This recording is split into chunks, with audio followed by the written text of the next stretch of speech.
Welcome to Hockey on Tap podcast, episode 158, 1,000 flowers. It was supposed to be 1-800 flowers. I thought it was a pretty good pun. I'm your host, Bill Dean. I'm, of course, here with my two co-hosts, Steve and Shorts Guy. Brought to you by Primetime Radio, courtesy of Sam Wu. I'm behind the glass. We are brought to you, of course, all over the place. Twitter, Instagram, Facebook, YouTube, Apple, Google Podcasts, Spotify, and iHeartRadio. Please leave us a 5-star review. If you'd be so ever kind, tell Steven that he does a fantastic job on this podcast. He really is the glue that keeps this thing together. Gentlemen, that. What are we drinking? What are we drinking? That's a good question. Steven, you start. Yeah, I had two options because I haven't been able to go beer shopping. Well, actually, I have quite a lot in my fridge, but they're all very heavy. And as I say that, this beer is 12%. I'm going to have the last of my double crushed that you got us. Nice. For nice, refreshing. I went to Bruisology on Saturday, and really, really good time for anybody who's a fan of beer and science. It's a nice little combination at the Liberty Science Center. I think 50 breweries were there, serving up about 150 beers. Really, really well done. But anyway, that all the beers there got me in the mood to finish this off. So I think I'm going to go with this. Holy crap! Were a lot of people there? Yeah, probably less than last year, but there's still a lot of people. But it's not too crowded. Like you can still move around freely, pretty well. You're not on top of each other at any point. So it's really well done and really well done being spread out around the entire museum. So. No, really cool. Looking forward to hopefully doing it again next year. Ooh. I think this year was a success, so hopefully we'll keep doing it. Yeah, last year was a little busy, so it was good to hear that they were a little bit. It was not as packed, so hopefully I can make it next year. I just wasn't up for going, but yeah, it'll be fun. Stuff going on with helping people sell some things, mother-in-law. So getting stuff out of the house. It's always good. Oh yeah. All right, from my mother-in-law and my sister-in-law, they went down to New Orleans, and they got Urban South Brewery. This is a half and half. It's called, is that Juvie Juice? I think it's Juvie Juice. Juvie Juice. It is a half and half hard iced tea and lemonade beer. It's an Arnie Palmer. Interesting. There you go. Like a shandy almost. Yeah, something I'm looking forward Shandy. to. Arnold Palmer alert. Arnold Palmer alert. Oh, nobody knows that reference. So I'm gonna stop that's good. right there. All right. All right. I am going. Hold on. I have to get my beer. Yeah, Fred. Yeah. What the heck? I was doing you next. No, you were just moving on. You were just someone just joined the party. Here we go. So I am doing a Pentux. I'm going to finally have it. I haven't had one in a while. Pentux. Out of my Duff beer. Beer never broke my heart glass. I figure it was good for this week. Because of course beer has never broken my heart. Beer I think it has. Never does. Remember Pennsylvania style ice? That didn't break my heart. That broke my appendix. It broke your appendix, yes.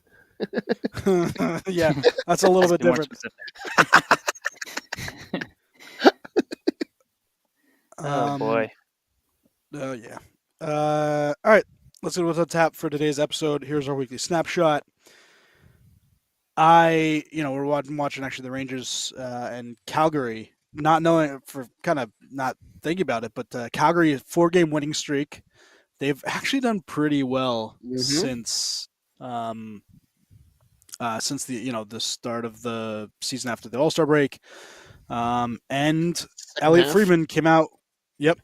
Elliot Friedman came out and said that there was some really heavy talks between the Devils and the Calgary Flames about Jacob Markstrom. And he's obviously been on fire recently, right? He was Player of the Week last week. He's doing really well, but that, there's some hot and heavy for Shorts Guy and his team. And we'll get to it right away because, people are always interested. But Shorts Guy, I am making you Tom Fitzgerald for this next 5-minute span. And I want to know what you, and we're going to do this for every team, and I'm going to do it for Schwimm's team, Tampa, because I have a pretty good one. You guys will like it. But so each of us are going to take a turn. Steven's going to be obviously Kyle Dubas. I'll be Chris Drury because I do look like Chris Drury a little bit. But yeah. And then I will also play Brisebois because I think it's going to be funny, and I hope Shwim is listening. So Shorts Guy, you are Tom Fitzgerald. This is your time to make the move. What are you doing? All your assets are available. I want to hear what you trade. We're talking about the package we're going to put together.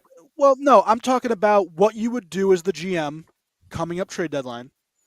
Okay. You are the GM. You either can sit pat, you can make minor moves, you can make a heavy deal. I want to know what you would do as that GM.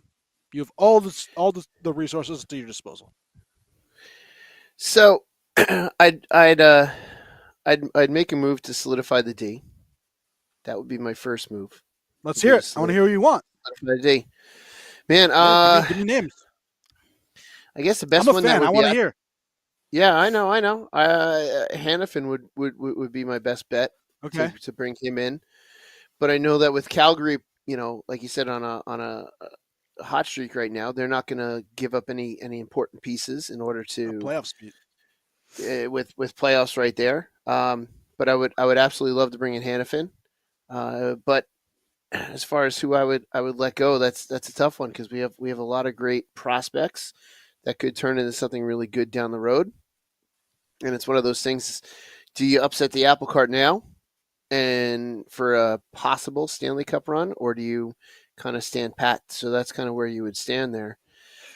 It would be nice to bring in a goaltender, but there's really not much out there available. I mean, Markstrom is a little too old for my liking, so I don't want to bring him in. He played very well against the Devils the other night, incredibly well, to the point where it was halfway through the game, and I was joking with the guys, like, oh, here come all the "we need Markstrom" tweets and all that crap online, and sure enough, they were there. But with Calgary being right on the cusp of the playoff spot, there's no way they're going to let him go. Saros would be great, but Nashville's right on the cusp of the playoff spot, so they're not going to let him go. Really, in reality, the only goaltender that's out there is Gibson in Anaheim, and his price and his age, I wouldn't really want to bring that in. So as far as goaltending, really there's not much available. So I would stand pat with the goalies right now that we have. I would basically just make about one move, and that would be to bring in someone like Hannafin to solidify the D right now, because the offense is great, but the defense needs to be shored up, and there's no really good available goaltenders out there that are going to come easily, because no team is going to be a trading partner on the cusp of the playoffs, and that they're just going to let a good goalie go without losing an arm and a leg on my end. So basically, just bring in one piece defenseman. Markstrom is playing really well right now, but there's no way that they're going to let him go if they're right at, I think they're I was looking earlier, like 2 points out of a playoff spot, or very close to that. And like I said, Saros would be great, but they're 2 points out of a playoff spot right now as well. So there's no possible way right now. So I'm stuck between a rock and a hard place as a GM. If I can bring in one defenseman just to solidify what we got, with everyone else that's going to come back, that's the one move I'd make. I'd like to bring in Hannafin, maybe a Tanev, if I can't get Hannafin. But as far as who I'd let go, that's a tough one, because I don't want to upset the apple cart. So I'm going to have to consider what I got at those. What are you going to have to give up? That's tough. So Seamus Casey is the name that's bandied about as far as a prospect. But then Seamus Casey could come in, turn into a really awesome prospect. It's tough. It's tough because it's not like the Devils just suck with a lot of players that are there right now. They suck with players that are there because we have players that are in because of injury. Ooh. And that's really a tough situation. So if I can't get Hannafin for a good deal at the deadline, I'm not making any moves. All right. So you could stand pat if you were Tom Fitzgerald. You would be okay with that. Just kind of doing I'd be okay with that. Yeah. All right. I like it. It's a realistic Devils fan. I think that obviously if you guys could get a goaltender, but I mean, from what it sounded like Elliot Friedman when he was talking about Markstrom to possibly the Devils, he was talking about a first and one of those big time Devils defensive prospects. Yeah. So I could see that. That's tough. I mean, he is signed long term, or not long term. He's got a couple years on his contract, so it's not a pure rental. And I think that's what you guys would be looking for. Yeah, it's pretty good. So all right, Steven. Wait, was I supposed to make one of those wild trades like trading Vasi? No. I want a realistic. I want from your, because I think we're. I know. I'm kidding. Right? I had to throw that out there. Vasi for 7th. For real, right? Vasi for 7th. Exactly. Yeah, we are logical fans. We are. Sometimes we throw around stuff as jokes around. Like I tell you, I'd love to have Braden Point. That's never going to happen. But I think we Tampa for nothing. Well, laugh at Tampa for Braden Point, sure. But we do obviously talk and banter and joke around. But I think we all have realistic heads on our shoulders, while some fans might not necessarily, have that. And it's good to hear that you did name someone in Seamus Casey who I think would have to be involved for a Hanifin, because when you look at the prices for guys out there, they're talking about Adam Henrique for a first-round pick. Monahan got a first and a third, so you're going to have to pay up for these guys. Yes. If you want somebody, you have to realistically give them something. They're not. It's just going to be. It's a horseshit trade offer. So that's what I like. That. All right, Steven. Kyle Dubas. One thing I will say is that the closer you get to the trade deadline, the cheaper the value of trades become. Yeah. Agreed. Because you have teams that are, desperate to just unload them for something. Although some are completely fine waiting until the offseason. But anyway. Sell. Yeah. Like when Homer sells the pumpkins. At first, Steven, me being the GM of Vancouver, I was interested in one right winger. Am I blanking? Gensel. Vancouver. Yeah, Gensel. Thank you. I was keep thinking Gaudreau, and I'm on the wrong tangent. So I was thinking Gensel, but now I'm hearing Edmonton might be interested in someone like a Jake Gensel. Of course they are. Kyle Dubas, what are you looking to do this trade season? So Kyle Dubas, so I'll pretend I'm not Kyle Dubas for a second, because he has said that he's going to reevaluate and make a decision by the All-Star game. The All-Star game is come and gone, and now he's kind of pumping the brakes a little bit and potentially waiting a little longer to gauge exactly where this team's going to be. Pause for 2 seconds. Oh, I saw that short guy. Very nice. Which just to clarify for fans, you have 53 points. You are 7th in the Metro.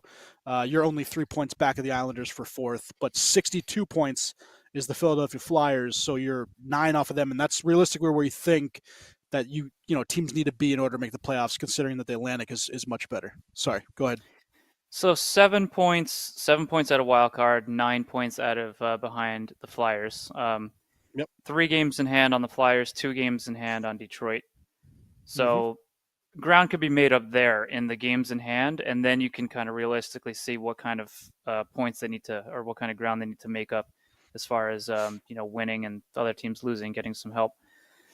So first of all, if I'm Kyle Dubas, I'm gauging where this team stands right now, and they're still very much in the hunt. Even though because they do have games in hand, it sounds 7 points and 9 points back is pretty bad. The season can sometimes look like it's just in a complete downward spiral. You look at the last 2 road trips they had, the one in Arizona and Vegas, and then now this one in Minnesota and Winnipeg. The team is 5th in shots generated and 5th in high scoring chances, whatever that category is, high scoring chances. Yeah, high danger scoring chances. Yep. But bottom 5 in goal scoring. So the shots are there, the chances are there. They're creating. They're just not scoring. And you have guys like Riley Smith, who's been borderline useless, Ricard Raquel, who's been borderline useless, Evgeny Malkin, who's been doing nothing over the course of the last 15, 16 games. So you have big name guys, but then you also have your bottom 6 that are basically producing nothing, with the exception of, I say, Lars Eller. Jesse Puljujarvi has looked really good in these last 2 games. Hasn't scored, but looks actually very good. Yeah, pool parties look good. 2. And then you just have a rotating cast of whoever. So obviously you need well, you need to figure out the power play, but I don't know how you're going to do that. So if I'm Kyle Dubas, I need. So defense isn't really the issue. I mean, people talk about how defense is their weak spot, but it's really not. It's this goal scoring because they still are tops in goalie statistics. They have Tristan Jarry, who has Ryan the Graves most hasn't been shutouts in great. the league. Ryan Graves has been bad, not great. Yeah. Ryan Graves has been bad. No, it hasn't been floating great. down to the he's been I'll floating down to the I'll take him bottom off your 6. hands. I'll trade you a pick for him. More than welcome. Yeah, give me second round pick. We'll unload that salary and load up on something else, which can then, if that's the case, if I'm Kyle Dubas, I'm looking to potentially move some contracts first to unload some cap space. And some names that can come up would be a Riley Smith. It could be potentially a Ricard Raquel, even though Ricard Raquel still creates chances. He just isn't getting any points. So it would be a Riley Smith, a Ricard Raquel, a Ryan Graves. I would like to give him the opportunity to acclimate to the system a little better, kind of like how Paul Martin, when he came over and, coincidentally came over from the Devils to Pittsburgh and had a miserable first season with Pittsburgh and then was just a stalwart for the rest of his contract there. So it's something that could potentially, Ryan Graves, he's young and he could learn the system and potentially get better. But that's money that you could potentially move for somebody who I would look maybe at like a Jacob Chikrin to bring in to kind of shore up that left side. You could even move somebody like P.O. Joseph. I mean, they've waited on him for so long to become something. I think as far as a rental goes, if you want to try and, to potentially get for pretty cheap is somebody like a Vlad Tarasenko. Yeah. And even if you are, I mean, he unloaded some pretty terrible contracts this offseason. So if he's able to do something before the trade deadline, I mean, it needs to happen now. So if I'm Kyle Dubas, I'm looking right now at how I'm going to mold this team. I would probably wait. On Jake Gensel, to be honest with you, because if he's serious about making some sort of playoff run, you need to have Jake Gensel. And you can even look at it as like, okay, you need a rental player for a playoff run. Jake Gensel is essentially a rental player. I know you could probably get a pretty good package out of it, but who knows? It's picks and potential prospects. But if you can get a verified, a sure shot roster player, maybe you can get a roster player, a pick, and a prospect for him if he does want as massive of a contract as what they're projecting him to get. Friedman said that Dubas was looking for something like what the Flyers got for Claude Giroux, which, if you remember right, was Owen Tippett, a first-round pick, a third-round pick, and then they had some other parts of the deal that kind of made it. But that was essentially a first, a third, and Owen Tippett, which is, I mean, Owen Tippett looks pretty good, right? So it's a big haul and that's a pretty good ask, right? It's better than what Lindholm got for Calgary. Yeah, and you could even look at that because I know there's some fans calling to blow it up and rebuild, but I don't think you need to do a blow up rebuild. You can soft rebuilds are a thing. Like you can move some pieces, maybe some older pieces, give them to teams that are making some kind of a run, and in the meantime you pick up a younger guy here, a faster guy here, a draft pick here. But draft picks are if they're in it to win it for Sid, which they are, and they're going to continue while he's still there. I don't think they're going to look to really acquire draft picks. I mean, you can keep yours maybe, but the draft picks, in all honesty, they're not going to turn into anything until Sid's basically out the door. Yeah. So there's no real point in just accumulating a whole bunch of draft picks. I mean, prospects who were almost NHL ready, yeah, maybe. The Gensel front, I don't know. It all depends, and I think he needs to, before deciding on Gensel, I think he needs to make some sort of move. I need to make a move. I'm Kyle Dubas to shore up the areas that we're lacking. Number one, finishing. And so you do something sooner. You do something sooner rather than later, so that at the trade deadline you can make an informed decision if you really do want to trade Jake Gensel. Yeah, and you can bring in guys. I would, and what people are doing more often now is bringing in and trading in guys with term earlier. Yeah. So the rental players aren't going to really be had until probably around closer to the trade deadline, which we're rapidly approaching, actually. Yeah, it's coming up. But yeah, I would look to upgrade positions with term. That's what I would look to do. I've got a third for you for Ryan Graves. Trade deadline March 8th, 2024. We don't have we don't have a second, so less than a month. It's just so crazy. Every time I look at the standings and I see Washington, at 1 point ahead at a goal differential of minus 34. Yes, they're so bad. This Penguins team has been such an anomaly that doesn't make sense because they aren't playing bad. There's been maybe 3 games where they've gotten just annihilated, but otherwise, I mean, it's 1-goal games. It's just like stupid little thing. The Minnesota game, I mean, forget it. I don't want to get into that. With the puck to hit the netting that ended up resulting in the game-winning goal, plus the horn going off during the power play. Yeah, that was so bad. That's not so bad. Yeah, that's awful. Anyway. I mean, I like it. That does make sense. It's something that, when you look at the surface, there's, you guys do have a shot to still do some damage in the playoffs. And it's a team you don't want to face, Sidney Crosby in a 7-game series. And for the idiots that want to do a rebuild, it doesn't make sense because to do a rebuild, you have to trade Malkin and Letang. You're not going to do that. So you're never going to have a true rebuild until those guys are either gone or you're shipping them off. Letang's not going anywhere. Letang is still as good as he's ever been. But and that's what a rebuild to his age. Yeah, that's a rebuild. You get rid of everything. You just start from the ground up. Yep. And that's not something that they're going to do. The fan bases and that and calling for Sullivan to get fired. I don't think there's any reason to fire Sullivan. No. And, if Sullivan's fired, you know where he's going. And not the Rangers, unfortunately. I don't think he's going to the Devils. Oh, yeah. I don't think he's going that team. Oh, yeah. That team as built is the perfect team for Sullivan's system. You don't want it. You don't want it. No, 1,000% I don't want him there. I don't think that's the. I don't think it's the play, but all right. Oh, that could be interesting. We'll see. All right. I am Julian Brisebois. I don't think he's getting fired though. Okay, I like it. That being said, I'm Julian Brisebois. I just had and we'll talk about the reverse hit because they also discussed that actually as a question why reverse hits are not interference, which is what Steven had chatted. We talked about on text message.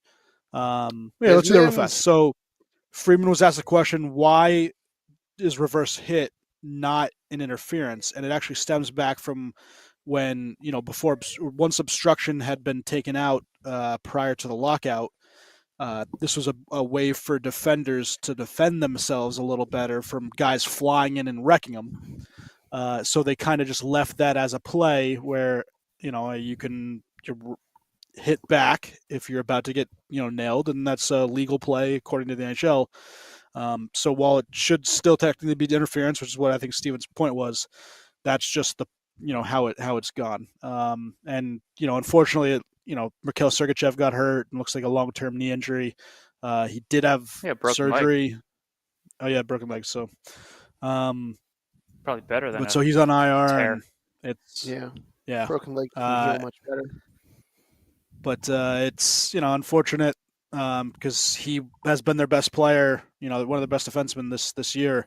But he just couldn't stay healthy. He can't seem to stay healthy. He's a 25-year-old. 25 by the way. It's crazy. I feel like he's been in the league for 8-10 years. But this team has Kucherov and Point and Stamkos and Hedman and Hagel and Cirelli and Vasilevsky, obviously one of the ultimate difference makers. And I'm going out and I'm making a move for a defenseman. And I know that, my team has not played up to snuff recently. They're third, 61 points. We're most likely going to make the playoffs.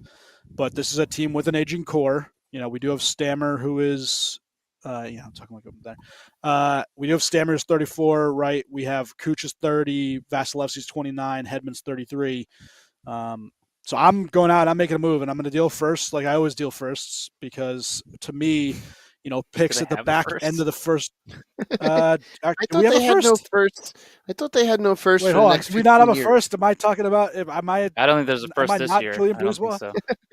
I don't think you're Julian Brisebois. You can't keep track of your own draft picks that you trade. Hey, we got plenty of LTIR space. You'll use that. You'll use every time of that LTIR. Yeah, we'll gladly do that. Do I actually? Let's just see if I have a first round pick. Well, I might not. I don't think you have one this season, I and I'm not sure about next season, but I think is it? Hold on. Who owns my pick? Who owns my pick? You have no round one. You have. Looks like it? Chicago has this year's. Oh, Chicago has my pick. And next year, yeah. Who's next year? If my fat fingers will. And then the Predators own next year's. So you don't have a first round pick till 26. You don't even have a second round pick this year. You only have a third, top 10 protected. A fifth. You have a third, a fifth, a sixth, and you have 3 sevenths to deal with. Maybe you can acquire somebody for those sevenths.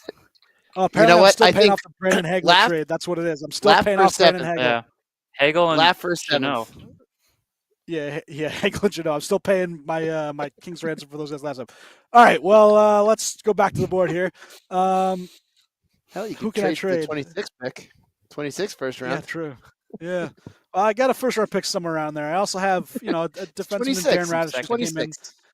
He's came in and played pretty well, so I can use him on the power play a little bit. But let's see. Is there anyone I can? There's no one really I could trade on my roster. Again. They could. Well, David Savard has been rumored. David Savard again. Are you talking to David Savard, Julien Brisebois? I mean, I like David Savard. We won a cup with him. That's true. Did they win one or two? One. Corey Perry has been reinstated. You can bring him back. Yeah, I could bring him back. Well, that kind of screwed me over because I didn't realize I had my own first round pick. But I would like to get Sean Walker from Philly if he's available. Not sure what's going to happen because he is a free agent. It doesn't seem like Philly wants him. But I feel like that's a good person to go after, him or Nick Seeler, because I also think that Philly is going to Philly and eventually tank. Chris Tanev seems to be a piece that might cost me a little too much, but I'm looking at that second end, right? That's Sean Walker's, the Nick Seelers, maybe talk to Columbus about either Boquist or Andrew Peak, two guys that haven't really added up to their draft pedigrees, and maybe they might be able to be moved. But I'm grabbing a defenseman because I think for the long this playoff run, it's a team that has the guns still. They have the ultimate equalizer in the goaltender.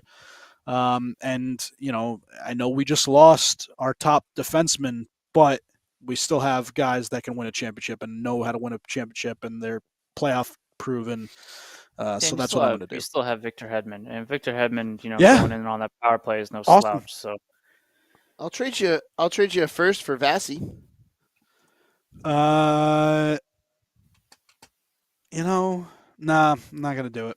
I would have to think about it. Maybe I needed firsts, but maybe if you want to throw in Jack Hughes, we can talk about it. But no, I'll trade a first and the rights to shorts guy as your e-bug for Vasi. Ooh, how could you say no to that? That's pretty close. If you throw in Simon Nemec, I'll do it. He's gonna be throwing aftermarket throwing. No, sorry. All right. Well, no deal. All right, no deal. No dice. All right, Chris Drury here. I've got a 7th rounder for Sturkin. Yep, that's a good trade. I look at this team, and unfortunately, there are a couple pieces with Philip Hedl going down. He's done for the rest of the season. Hopefully, obviously, his head gets better because the contract I gave him is pretty good, and I want to see him play in the NHL. He's a good second line center. But we're down 2 centers now because, Nick Bonino stunk and I brought him in as a favorite of Laviolette. So I'm guessing that was, by the way, going back to this whole contract termination, I'm assuming it was mutual?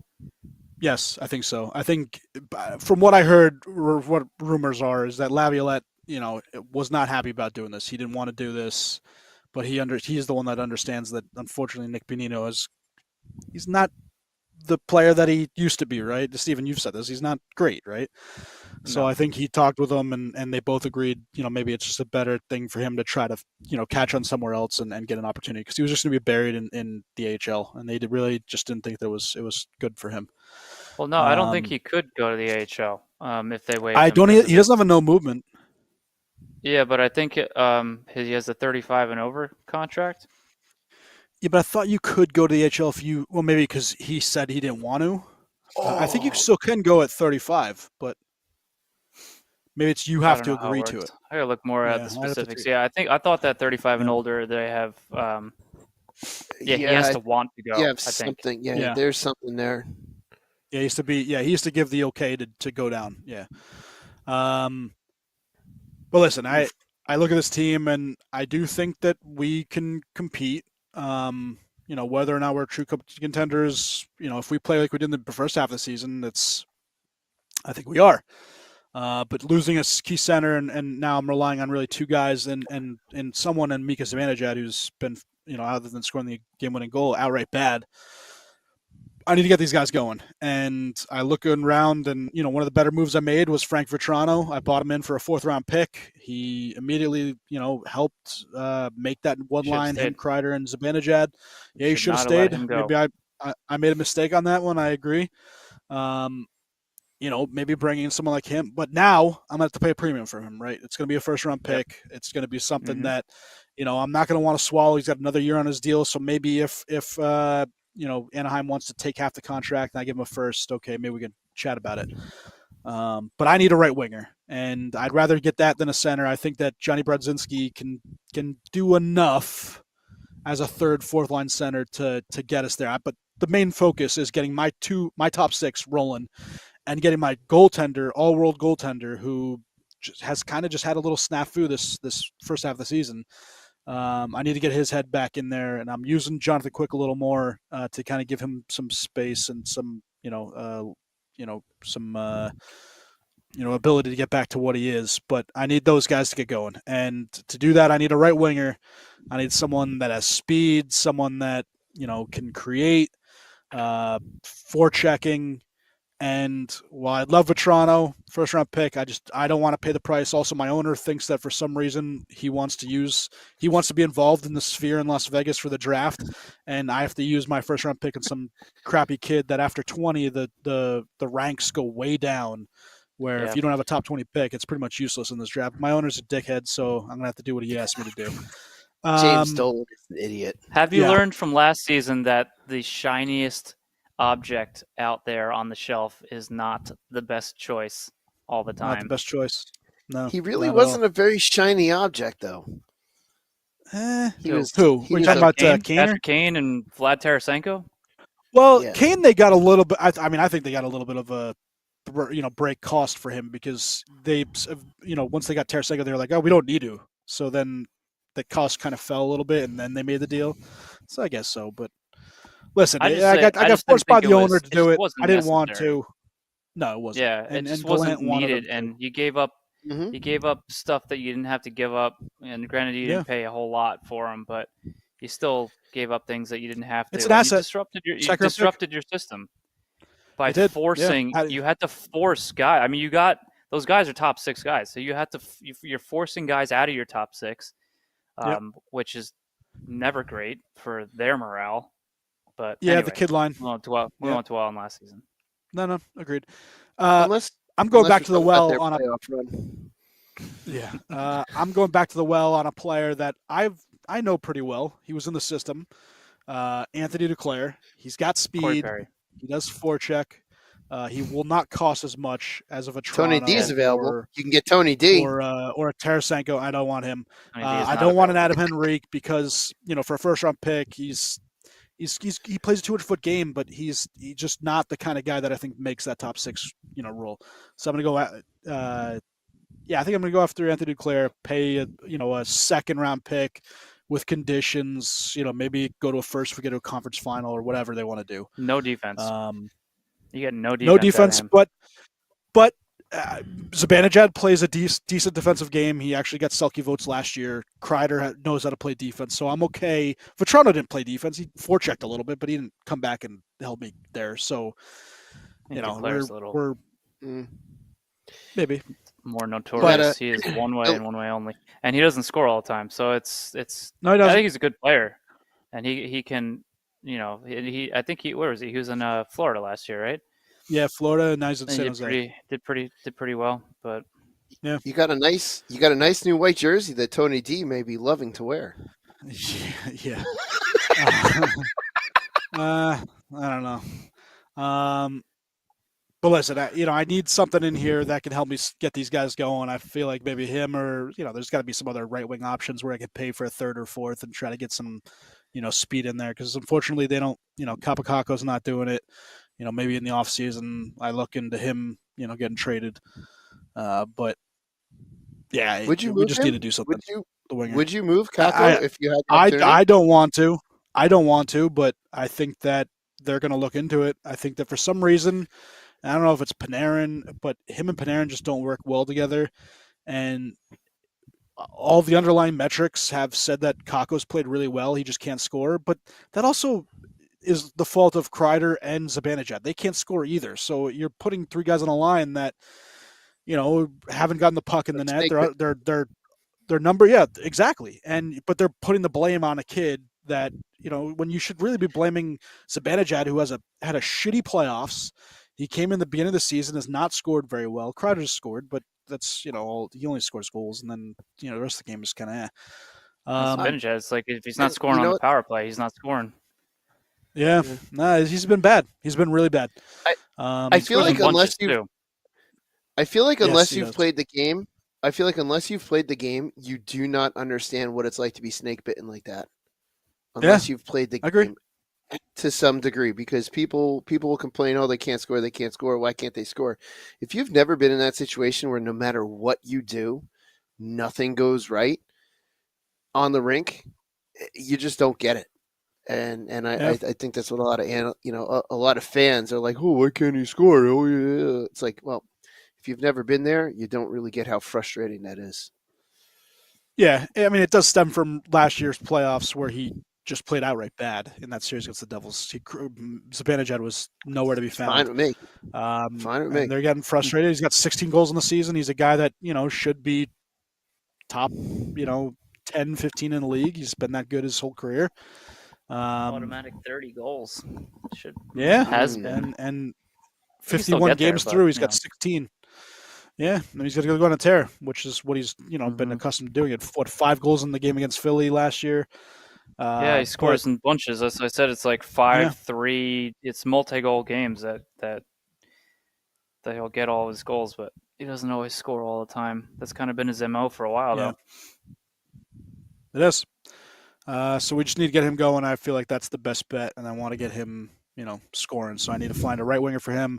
I'll pick up a bottom center somewhere, to kind of floating around the third and fourth lines. And I'll just kind of wheel and deal with what I have. Goodrow has to turn it around. He's been terrible. We'll see what happens with him. But Jimmy Vesey's been good, and so has Pitlick and these other guys on the bottom wings. And Wheeler's just not that guy anymore, so I can't really trust him either. So, and then Lafreniere's been great on the wing with Trocheck and Panarin. So I'm not going to screw with a good thing and rotate that around. But yeah, not bad. All right, quickly, a couple things and we'll head out of here. You have just a piss poor play by Morgan Riley on Ridley Grieg, where he was most likely to get a suspension for this one. There's in-person hearing, which there's only been 2 times that they gave an in-person hearing got less than 6 games. One was a Ranger, he got 5, and then another one got 4. But I know a lot of Leafs fans and Leafs faithful, even Elliot Friedman was a little annoying, just saying that because it rid up, it shouldn't be a 6-game suspension. There's a whole lot of annoying commentary on this. It's terrible. Yes, it is terrible. You can tell who the Leaf fans are out there in the in the media world. Yeah. Uh-huh. Whether you like what Ridley Grieg did or not, I mean, you scored a goal, right? He's clapped it in. He was, happy at what he did. Okay. Literally, if you breakaway, open net. Stop him from doing that. Like, he could do whatever the hell he wants to. Yeah, they just didn't like one of the worst and- teams. One of the worst teams in the league just beat the Maple Leafs, who are supposed to be this unstoppable juggernaut. Like the guy's pumped. It's the Battle of Ontario. You know what? Yeah, Morgan that Riley's just ignited poor little that one. feelings. And then everybody in Toronto's like, yeah. oh, everyone's complaining that they're soft. And look, they're not soft. Look, Morgan Riley actually did something. Yeah. I think that's more It's soft a cheap shot. than any. Does Yeah, Morgan that's Riley as soft do as art? it gets, in my opinion. If he Feelings went over were and hurt, like so he dropped the cross-checked gloves, somebody in the head.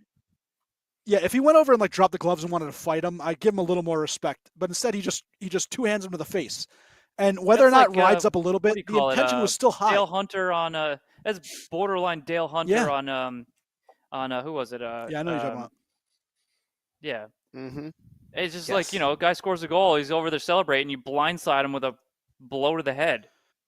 That was and he should get, and then Turgeon. he should, Turgeon. He should get at least 6 games with what Perron got. Yes, at least. Yeah, yeah.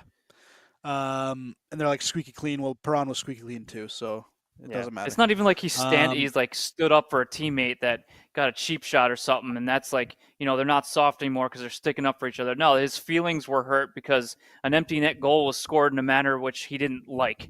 Yeah, he didn't like the it. Aesthetic, yeah. The aesthetics of it. So he cross-checked somebody in the head. That's as Bush League and soft as it gets. Yep. That's not tough. Yeah. Nothing about that is tough. No. Blindsiding somebody in the side of the head because he let up a goal. If he does art, now's the time to get it out there because the NHL will parade him around. Look at this soft guy that does art. He'll only get 2 games. All right. That's $5,000. Couple injury news. Connor Bedard looks like he's going to return this week from his jaw injury. So we'll see Bedard. And I actually had something, which maybe I'll save for next week. But, you know what? Screw it. I'm just going to go right now because I like it. My hot take, and maybe a little too early, I hate Connor Bedard. And it is directly tied to the NHL and the Chicago Blackhawks because they force feed them on us. The Blackhawks, and the Blackhawks, they force feed them on us, and I hate it. The kid's probably an awesome human being, and he's great for the league. But the fact that he's on this team, and it's going to be going now to the Winter Classic next year, the Chicago Blackhawks makes me hate him just immensely, and it's he Blackhawks Blues. He gets all. Yeah, the NHL shows him everywhere, and he's not McDavid. Not yet. I mean, he might be McDavid, but they don't even parade the best player in hockey the way they do this kid. And I understand he's in a U.S. market and in Chicago, fine. But like, but also they paraded Sidney Crosby around for a reason. Like Crosby is a consummate athlete and ambassador of the sport, and Connor McDavid is not at all. Well, yeah. I understand. And I know that Crosby doesn't have. I know that Crosby's also not Mr. Personality. He says a lot of the right things, and it sounds like it's just scripted for him. But I don't know. Some of the things that sometimes Connor McDavid opens his mouth and he really shouldn't on commenting on a couple things. And I think there's a reason why the NHL isn't putting him out there in the open as much, and I think it has to do with a lot of that. But skill-wise, he needs to be. He's the best player that has come through. Yeah. He's as electrifying as Mario Lemieux was when he first came into this. Yeah. Well, listen, he's in the Winter Classic in his second year, which is a joke. And I know the Hawks can't get punished for life, but they definitely haven't paid their penance as a team organization. And the fact that they just ram them down our throats the entire time for the Kyle Beach situation, but the fact that they just ram them down our throats the entire time. I hope. I admire the kid's talent. He's super talented, and I hope he's a good human being. But you just can't get past the Chicago Blackhawks organization as a whole, and just like what they've done in their past, not really paying any sort of a price for any of it. And getting rewarded. It's just it sucks. And getting rewarded. I mean, it was almost it seems like although on the surface it seems like some divine script was made where Connor Bedard just fell into their lap after they immediately they turn the page on Taves, they turn the page on Kane, and they immediately get this kid who's going to be a generational player. And Yeah, I mean, it's just it sucks, and it sucks to hate the player because of the organization. It's not his fault. It's not his fault. No, I know. Imagine at the end of his entry level, he demands a trade. Well, so this is what I was say, and I hope obviously this is tongue in cheek that what happened with Connor Bedard and Corey Perry. I really don't hope that he would. The rumors, obviously, everyone kind of knows what they are. About I don't him think and his anything mom. happened between Bedard and Perry. I don't think so either. But it would be funny if he just was so unhappy with the organization because of that and some other things that he left. That's all I have to say. I want him not on Chicago. I would hope that he was so unhappy with the organization because of the organization and not so much what happened if something happened with Corey Perry. Which obviously it's been well, if it was just the actual little nudge to get him out of here. If I guarantee if he ever started to make a racket about wanting to leave, the league would immediately go to the Players Association and be like, listen, let's up this salary cap so that Chicago can keep Bedard at any means possible. Like they would do something so stupid like that. But watch Chicago get the first overall pick again this year. They'll automatically just God! If they get him ball will fall their way. Oh my God, the ball will fall their way. I know it's possible. That's a scary thing, and it's possible. Because they are that bad, so it's definitely a possibility. And I love the Winter Classic. But I'm tired of this year was cool seeing 2 new markets in the Winter Classic, and I thought that was great. Yeah, it was a lot of fun to see, and just recycling these legacy teams just for the sake of someone like Connor Bedard, or because the league thinks it's going to sell them. It's annoying. It's annoying as all hell, and I just would like to see. I mean, there's 32 teams in this league, and Chicago's getting what, their fifth. Now, granted, what is it? 7 Canadian teams. I don't think any of the Toronto's been in one, but is that it? Yes. Is Toronto the only Canadian team because of the Heritage? It was Toronto and Detroit. No, it was Toronto, Detroit, and then you had. Montreal played Boston in Boston. Okay. So, but aside from the Canadian teams have the Heritage Classic. The venue makes no difference at all. No. For any of us watching on TV, where they're playing, all we see the rink. We see nothing else. So where they are makes absolutely no difference. And I'm all for making the Winter Classic. Have some of these fringe cities that are looking to have a team come into their place. Bring it there. They'll sell out. They'll sell out just as much. People will travel to go there. Number one, the locals will go there. Quebec, Salt Lake City, Kansas City. Yep. You have all these potential places that you could make it. Make it a neutral site. Yeah. Make it so the venue means something. Not that it's just like another football stadium or another baseball stadium. Cool. They're outside in one of these places that is famous for a different sport. Come on. Just bring it somewhere else. Make the venue have. Go to that lake in Canada. Bring it. Go to that lake in Canada. Bring it. How about this? You've got the Global Series and this and that. Bring the Winter Classic. It would be impossible because of scheduling and this and that.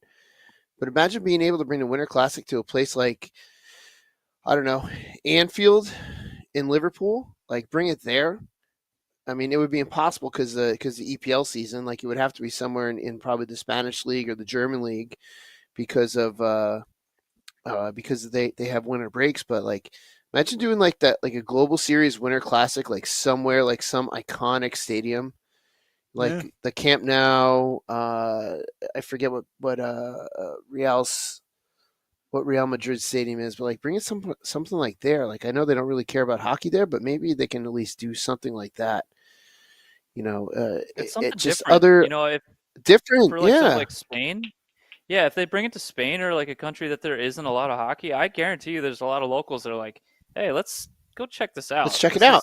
Check it out. This isn't something that ever comes around, and it can get, and you'll be surprised the corners of the world where you find hockey fans of specific teams. Bring it. So bring it to Allianz. I'm all for neutral sites. Bring it to Allianz Arena where Bayern plays. That would be incredible. Like that would be so incredible to bring it somewhere like there. You know, it would have to be one of those. It would have to be one of those Euro leagues that takes like a 2-week or a month-long Christmas break, like in Germany. Like Germany seems to be, off the top of my head, a place to do it. Like, or bring it somewhere random, like Marseille in France. Like or the Velodrome is or Cusco. We would have to go. We would have to go. I can't imagine. Yeah. I don't think the players would be able to survive that altitude. That'd be wild. That'd be so cool. That would be so wild. We would have to find Chicha. We would have to find Chicha. I think. I know we'd playing there would have an issue. Yeah, but that's not bad. Physically playing would be an issue. Yes. Yeah. All right, quickly, Flower, 1,000 games. Yeah, it's finally Flower. Earlier. Let's get to it. Same thing, 552. We had that about a month ago, but they had the ceremony because they were playing the Penguins. Those Flower jerseys, did you see the Fleury jerseys where they had the fleur-de-lis inside the numbers? Really cool. So good. And obviously, you know, hats off to him. All the different gifts he was getting, and his kids saying little things about him was fantastic. Yeah, that to me was really cool with his kids doing the lineup and then calling him. I think that was really, really cool. Yep. So they just ceremony. Yeah, very well done. The tributes from the other top goaltenders like Brodeur and Waugh and them was awesome as well. Like that was really well done. Luongo. Luongo. That's the other one I can remember. It was so well done, and more. You know, there isn't another player in the league more deserving than the accolades. Yeah, that he got tonight than Flower, and that painting he got. Holy crap! Yeah, it's cool from the Penguins. However, Steven, correct me if I'm wrong, but this just seems like the personality he is. Like if you know when you're watching it, he's like, oh man, I don't know how I'm going to get this home. Like, he said something like that, or it's going to fit in the car. It can't fit in my truck. Yeah. Yeah, I thought that was great. And then, like, as soon as he said, I was like, don't worry, Pittsburgh will probably have it taken care of. They'll shell out. Yeah. That was funny, you know, because Marc-Andre Fleury is so notorious for his pranks. Everybody was saying the whole horn debacle was Fleury's ultimate prank on him that he played. I like it. I like it. That's really good. I'll accept it. I'll accept that. All right. One quick thing with Andrei Kuzmenko. He's the first player to score 2 goals within his first 2 games with the Flames since Elias Lindholm in October of 2018. Okay. So I got traded for it. Yeah. Yep. I got some more stuff, but we'll save it for later. Let's see. Did I have any? Nah, I didn't have any trivia for you guys today. Well, it is what it is. Gentlemen, my Urban South, 3.5. Juvie juice. Okay. Juventus juice. 4.25. Juventus. 4.25. Yeah. Hard not to give that one. I'm still sipping, if I can speak. 4 for Pentux. I like it. I'm gonna have to get it again next year. Not bad. As usual, Schwim take it home. He's not gonna be here because he's a big jerk. Celebrating the Devils. What an a-hole. See.